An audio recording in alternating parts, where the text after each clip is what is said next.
আপনার কথাগুলো তিনি যেমনভাবে প্রকাশ করে যাচ্ছেন, আমরণ যেন আপসহীনভাবে কোরআন সুন্নাহর কথা প্রকাশ করতে পারে। আল্লাহ তুমি তৌফিক দাও। আল্লাহর কাছে কামনা করছি যে অল্প কিছু সময় আমরা কথা শুনবো, সরাসরি কোরআন থেকে শুনবো, পড়ি ইনশাআল্লাহ। কোরআন থেকে কথা শোনার সবচেয়ে বড় একটা ফজিলত হচ্ছে এই কথার মধ্যে কোনো গোজামিল নাই, কোনো ভুল নাই, কোনো সন্দেহ নাই। চিল্লায় বলেন ঠিক কিনা?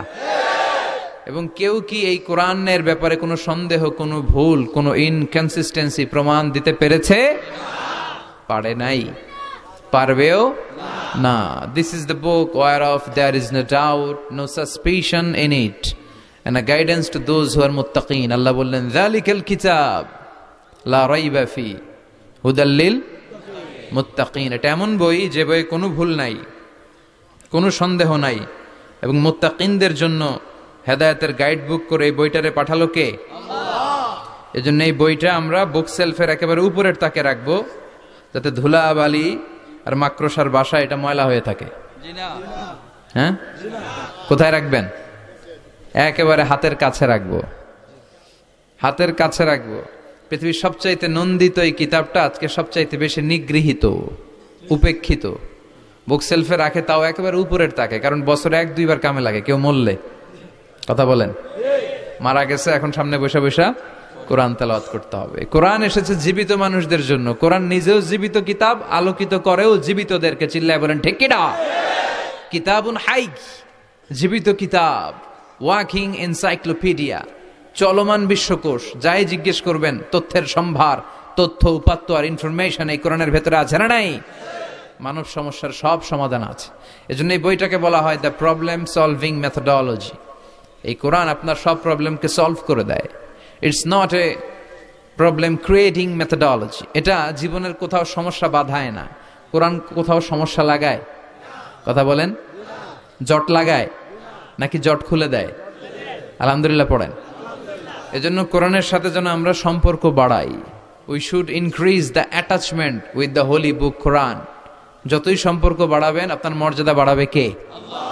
সম্মানিত ভাইরা, খেয়াল করে বুঝবেন, সাইয়েদনা জিবরিল আলাইহিস সালাম এই কোরআন নিয়ে পৃথিবীতে এসেছিল, তাই তিনি হয়েছেন শ্রেষ্ঠতম ফেরেশতা।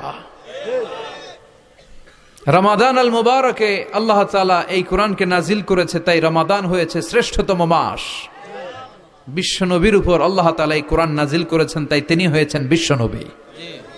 আমরাও যদি এই কোরআনের সাথে সম্পর্ক লাগাই, আমাদের মর্যাদাও এরকম আকাশচুম্বী করে দিবে কে? আল্লাহ। এজন্য কোরআনের সাথে অ্যাটাচমেন্ট বাড়ানোর দরকার আছে না নাই? প্রতিদিন যেন আমরা কোরআন তেলাওয়াত করি, প্রতিদিন যেন কোরআনের বঙ্গানুবাদ পড়ি। যা বলার সব বলা হয়েছে, নতুন করে আল্লাহ কিছু বলবে না। এজন্য কোরআন থেকে নূর নিয়ে যেন আমরা নিজেদেরকে আলোকিত করি। কোরআনের একটা নাম হচ্ছে নূর। একটা নাম কি? লিতুখরিজান নাসা মিনাজ যুলুমাতি ইলান নূর। এই কোরআনকে আমি পাঠিয়েছি অন্ধকারাচ্ছন্ন মানুষগুলোকে আলোর পথে নিয়ে যাবার জন্য। কোরআন মানুষকে আলোকিত করে, কোরআন মানুষকে জাহালাত বা অন্ধকার শিক্ষা দেয় না। এজন্য আসুন কোরআনের সাথে সম্পর্ক বাড়াই এবং নিজেদেরকে আলোকিত করি। আর এই কোরআনের যেখান দিয়েই আমরা কথা শুনি না কেন, নাই লা তুহসা আজাইবুহু ওয়ালা তাবলা গরাইবুহু ফিহি মাসাবিহুল হুদা ওয়া মানারুল হিকমা। কোরআনের আশ্চর্যান্বিতার কোনো শেষ নাই, কোনো শেষ নাই। যতই পড়বেন ততই আশ্চর্য হবেন। সুবহানাল্লাহ পড়বেন না? ওয়ালা তাবলা গরাইবুহু, এটা কখনো পুরাতন হবে না, জীর্ণ শীর্ণ হবে না। সূরা ফাতিহা যারা আমরা পড়েছি লক্ষ লক্ষ বার, যাদের বয়স 50 কিংবা 60, কত লক্ষ বার সূরা ফাতিহা পড়েছি, কোনো হিসাব আছে? তারপরেও কোনোদিন কি মনে হয়েছে যে সূরা ফাতিহাটা পুরান পুরান লাগে? 60 বছর ধরে সূরা ফাতিহা দিয়ে শুরু করছি নামাজ, কালকে থেকে কুল হুয়াল্লাহ দিয়ে শুরু করবো, এরকম কেউ বলে? কোরআন পুরান লাগে? চির নতুন, এভারগ্রিন, সবুজ, চির সবুজ, চির নতুন। এটা কখনো পুরাতন হয় না। ফিহি মাসাবিহুল হুদা, কোরআনে আছে হেদায়েতের মশাল। ও মানারুল হিকমা, আর কোরআন হচ্ছে বিজ্ঞানের সুউচ্চ মিনার। কোরআনের ভিতরে বিজ্ঞানের তথ্য উপাত্ত আছে না নাই? আপনি কোরআনে বর্ণিত cosmic symbols, natural phenomena, scientific indications গুলো যদি পড়েন আপনি অবাক হবেন, কপাল ঘষে ঘষে আল্লাহর সিজদা দিবেন, ঠিক কিনা? এজন্য আসুন কোরআনের সাথে সম্পর্ক বাড়াই। প্রতিদিন কোরআন পড়ব, ধীরস্থির ভাবে পড়ব। ওয়ারাত্তিলিল কুরআনা তারতিলা। আনাস রাদিয়াল্লাহু তাআলা আনহুকে জিজ্ঞেস করা হলো, আনাস আল্লাহ রাসূলের কাইফা কানা কিরাআতু রাসূলিল্লাহ, আল্লাহ রাসূলের কিরাত কেমন ছিল? তিনি বললেন কানাত মাদ্দান, আল্লাহ রাসূল সাল্লাল্লাহু আলাইহি ওয়াসাল্লাম টেনে টেনে তেলাওয়াত করতেন, টেনে টেনে তেলাওয়াত করতেন। এই যে একটু আগে তেলাওয়াত হচ্ছিল সূরাতুল মুলকের, কত সুন্দর টেনে টেনে সে পড়েছে। এইভাবে বিষ্ণু সাল্লাল্লাহু আলাইহি ওয়াসাল্লাম টেনে টেনে পড়তেন।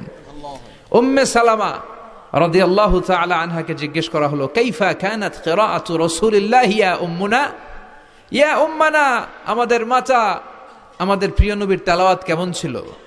উম্মে সালামা বললেন, কানা রাসূলুল্লাহ ইউকাত্তিউ বাইনা কিরাআতিহি আয়াতান আয়া, আল্লাহ রাসূল সাল্লাল্লাহু আলাইহি ওয়াসাল্লাম এক আয়াত করে থেমে থেমে কোরআন তেলাওয়াত করতেন। পড়েন সুবহানাল্লাহ। এক আয়াত পড়তেন, থামতেন, আবার আরেক আয়াত শুরু করতেন, আবার আরেকটা আয়াত পড়তেন, আবার থামতেন, আরেক আয়াত শুরু করতেন। প্রতিটা অক্ষর, প্রতিটা উচ্চারণ কেটে কেটে দেখা যেত, বোঝা যেত। চিল্লায় পড়েন আল্লাহু আকবার। আর আমাদের তেলাওয়াতের কি অবস্থা? তারাবির নামাজের কি অবস্থা? আমাদের ম্যাটন ঘরের কি অবস্থা? জাপানের বুলেট ট্রেন ফেল, ঠিক কিনা?